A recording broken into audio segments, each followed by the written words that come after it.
and let us all do we can to build a better future. Now, Lauren, you got a story for the people. What is going on? Well, Apple is at it again. What? Again? They are currently under investigation for potentially violating worker rights. They tend to have rules and handbook rules, confidentiality rules, all sorts of things, but they prevent their employees from talking about wages, hours, other terms or conditions of employment. And like, I know that like there's a myth out there that you're not supposed to ask your coworkers how much they make, but actually you in fact are supposed to kind of know that, especially if you two are doing the same job, because that is the way that you can keep your boss in check essentially and make sure that no, you are doing the same job as them. So you are in fact making the same amount of money. You're supposed to be able to talk to your coworkers about that because that allows for transparency. That allows for making sure that, you know, those wage gaps can close. But they have been accused now of breaking a lot of these rules and also from prohibiting people from, you know, trying to, you know, they've been doing a lot of anti-union work as well, trying to get people to in their employ to not attempt to form any kind of union. The person bringing the complaint, she says she was fired unfairly for voicing some of those complaints while she was working there. She filed a couple of complaints and then like essentially got fired for it. Now Apple says, oh, we encourage people to make complaints and to bring their issues to our attention. We really want that to happen. But if, you know, you're going to get fired for doing just that, it's really, really difficult to convince anyone to make those complaints. There have been no other updates really about why else she might have been fired either. Her side of the story is that, no, I made some complaints because people were being treated unfairly. And I felt that once I'd made these complaints, I was personally attacked by many of my coworkers and bosses, and then I got fired for it. There hasn't been a rebuttal of that. Like a lot of the times, you know, the company will just be like, oh, actually, no, they were doing poor work or something. There's been nothing like that recently for her anyway. Wow, that is god awful. But then again, too, I mean, look, everyone in the live stream audience is saying the same thing, too. Oh, I'm shocked. Apple is hurting its workers, screwing its workers over. I mean, look at the if you go back in time, you'll see like in the early days when good old Steve Jobs was around and those iPhone factories were just smoking away in China. They had suicide nets in those facilities because people were working day in, day out at slave wages. People couldn't take it anymore, so they were jumping off the building. Instead of making things better, they said, okay, we're going to put suicide nets up. That way everything's fine. The nets will catch you. Don't worry. Even though I bet those nets hurt like hell. So yeah, like they've and the National Labor Review Board has in recent months found merit in claims that Apple illegally coerced workers in its retail stores in Atlanta and New York City to not unionize. Like they found enough evidence to prove that probably did happen, and they're still looking into a lot of these allegations because the workers in Atlanta, they wanted to at least talk about having a union, and apparently there was enough. The NLRB did find enough evidence to prove that the people and the higher ups at Apple did do everything possible to make sure that they would not actually do that. Wow. So it's, and like part of the issue right now too is that big tech companies like Apple are also in the midst of just, you know, firing everybody. We've talked about this on the show several times, about how it's like not only is it coming out over and over and over again that the people at these big tech companies are in fact treating their workers poorly, and now again Apple is getting called out on that finally. But over the course of the last couple of months, the world's biggest tech companies have collectively laid off over 150,000 people. There's always like reasons why this is, but it's like, you know, we're currently in this really weird situation where bosses are like, no one's hired, like no one wants to work. But then the people who are working at these giant companies, these God, billion-dollar companies, I are just hate getting that. laid off. I hate that so much. You got these people saying, no one wants to do hard work. No one wants to work anymore. No one believes in hard work. No, here's the thing. People do believe in hard work. You know what the problem is? It's just Americans have been worked to death, okay? This stupid puritanical logic. And again, I'm going to say this again. This stupid puritanical logic that was brought to us by the also fantastic freaking pilgrims. Yeah, those people. Work, and get close to God. Yeah, they say on the one hand, no one wants to work, and on the other hand, oh, we need to make huge profits, so we got to fire more people. And that's essentially what they're doing. And Americans haven't gotten lazy. We're all burnt out. We're all tired. We haven't, like, anytime we make money, it just evaporates because of bills or debt or anything else. So it's stupid. And by the way, as I say, when it comes down to this stupid puritanical logic, you want to know what everyone's biggest regret on their deathbed? I wish I didn't work so much. I mean, yeah.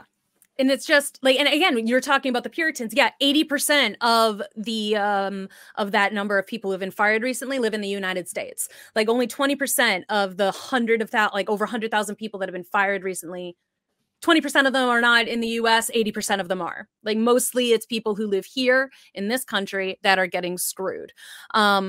There's like a potential reason, but like one of the things that's interesting is that the median age, the level of experience held by those who are being let go is 11 and a half years. So they're not getting rid of the new hires, because that's one thing that people have suggested. They're getting rid of a bunch of new people that they hired when COVID happened so that they could, because they suddenly hired a whole bunch of people.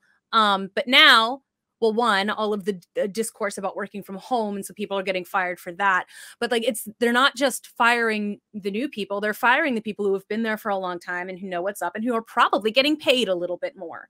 And like, I've seen this happen in other occasions too, where you know they will bring someone on for a couple of months. With the potential of, now you'll have a permanent job, but then they fire them after the 6-month mark and then bring in somebody new who doesn't have the experience, but who they can pay less. So that does seem to be a rather big indicator of what's going on here. HR has been the system that's been most impacted by the layoffs, and about 56% of the people who have been laid off are women. So that's also interesting, like, especially because women have had to work very hard to get into the tech system at all. And now it's like they're the majority of the people who have been cut. And again, everyone's like, they're talking about having like AI can do a lot of the work that these people are doing. So it's like they're just being automated out. But it does really seem that these multi-billion-dollar companies just can't afford to pay people a living wage, and they don't want to. Also, the fact that they're trying to say that AI can in any way still beat a human for most of this stuff is kind of ridiculous in a lot of ways. I just don't think AI is there yet at all. Yeah, but knowing AI and how a lot of corporations want to incorporate it and use it so bad. It's the thing is, but then the problem is, as soon as you have automation and AI taking control of everything, you got millions upon millions of people who have no work. And the thing is, there's always going to be that breaking point, and I'm wondering when it will take place, because it's good luck in telling a person to calm down when they can't feed their family and their loved ones are starving. Good luck in telling a person to calm down when they don't have enough medicine to buy prescriptions for their loved ones, or medicine, or able to keep the lights on, the heat on, or have gas in the car, because we have a system in which it's all consuming. You're not allowed to take a break. You're always supposed to keep on working, but in this world that these corporate heads are making, there is no room for the average citizen. Well, and again, like I said, in a lot of ways, AI just isn't ready yet to continue to actually take over. I don't know if you heard about this. This made me like die laughing. There was the LIDA, like the really good AI that the military uses. They were trying to train it to, you know, be able to tell people apart, essentially. But then the final test, because it was always able to tell, and it would set off the alarm. It was supposed to be a security thing, but what they ended up doing was, like, at the end was like, okay, now you have to go up, you have to touch it, and if you can touch it without being caught by the AI, then you've won. And basically these 8, I think they were Marines, all of them in their groups, tiny little groups, managed to touch the AI, the bot, because some of them, they put a cardboard box over their head and like crept up to it. Like one of them put like a fur, like he gathered like pine needles and put them in front of his face, and he like Forest of Dunsinane his way up to the thing. Like they were all, one of them like somersaulted, 2 of them somersaulted their way up to the thing and were able to touch it. Like it couldn't tell the difference between that and a normal person walking. Like a normal person walking, it could get every single time. As soon as you did something that was a little bit weird or covered like your normal person walking form, it was useless. Totally useless. First of all, number 1, shout out to my fellow Marines. Yes, I thought it was very funny. Number Good 1, job, guys. hell yeah. Number 2, humanity first. That's right. Long live the imperial mankind. Stand against the machines, the AI, the mutant, the heretic, the alien. Because let's face it, Lauren, the emperor never gets anything wrong. So there you go. And by the way, and by the way, folks, we did it. We could beat the machines. I know we could do it. I believe in all of you. Somersaulting. That'll beat them. Go. Anyway, so like that's something I recently was like thinking about. It's like we are putting so much faith in these AIs, but they can't tell that a person is walking up to them if they have a cardboard box over their head. Like that is not someone that's not a thing that's ready for that's not ready yet.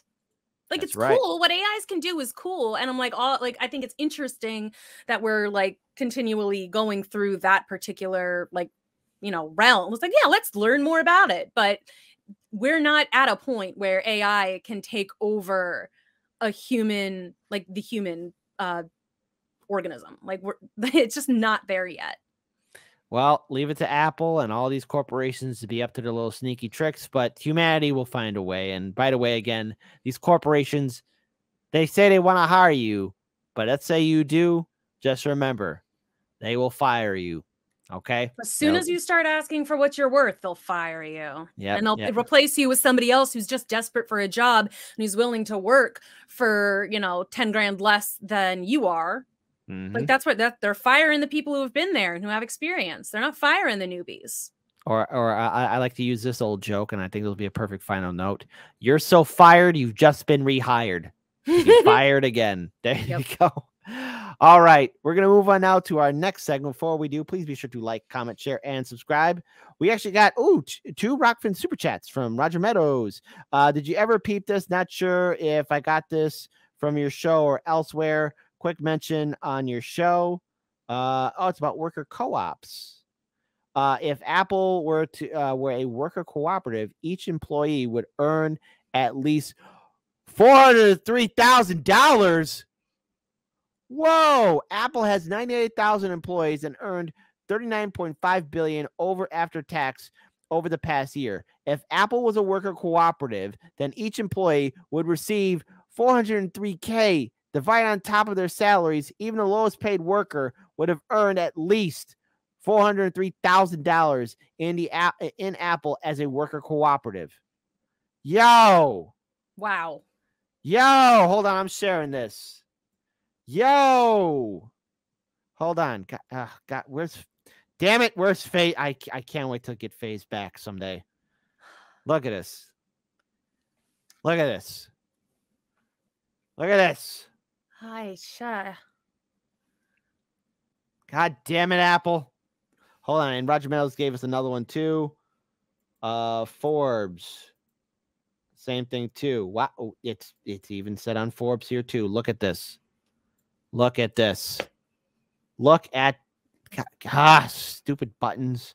Hang on. I'm going crazy. Here we go. Boom. Look at this. If stupid videos stop playing, everyone's playing and doing all this stuff. All right. If Apple were a worker cooperative, each employee would earn at least $403,000. All right, stop. Tired of that. Wow, look at this. What? And by the way, what is a worker cooperative? Shout out to Roger Meadows. A worker cooperative is a company that is owned by the employees. Thus, employees receive salaries for their labor and a dividend at the end of the year from the company's profits. As employees, we all see how much our employees charge their customers. I used to bill $475 per hour to my employer's client, but I was only getting paid $35 an hour. Seeing this makes everyone question why they're making so little. Worker cooperatives answer the question we've all asked ourselves. What's the point of working hard for someone else? Finally, we're able to justify working ourselves to the bone for our fair share of the spoils instead of the scraps that manifest as 3% inflation raises. How does it work? A worker cooperative is a business like any other company you'd see on Main Street or listed on the stock exchange. The only difference is that the employees own their business. Generally, worker cooperatives allow each employee to purchase a share in the company. Each employee owns a single share and receives a single vote in the company. Thus, no one can unilaterally make a decision that will affect the company. Everyone gets an equal right to control the company. Why do we want more worker cooperatives? Sustainable jobs. But we all want sustainable jobs. Worker cooperatives are great for the economy. Everyone was directly affected by the mass layoffs during the last recession. And guess what, folks? Pretend to be surprised, but those layoffs are coming back again very soon in a huge tsunami. Worker cooperatives are better equipped to protect jobs and protect their workers from dangerous work conditions. For example, an average company is focused on creating profits for their owners. Thus, they would lay off employees to increase their profit margins. But a worker cooperative would protect their jobs because each employee is an owner. Each worker owner would make less, but they would all weather through the recession and retain their experienced staff for the eventual economic recovery. That is absolutely beautiful, folks. See, you got an extra bonus story. Shout out to Roger Meadows. Okay, there you go. If you're not following Roger Meadows on Twitter, please do so. Thank you so much, Roger Meadows. 2.5 by Roger Meadows. There you go.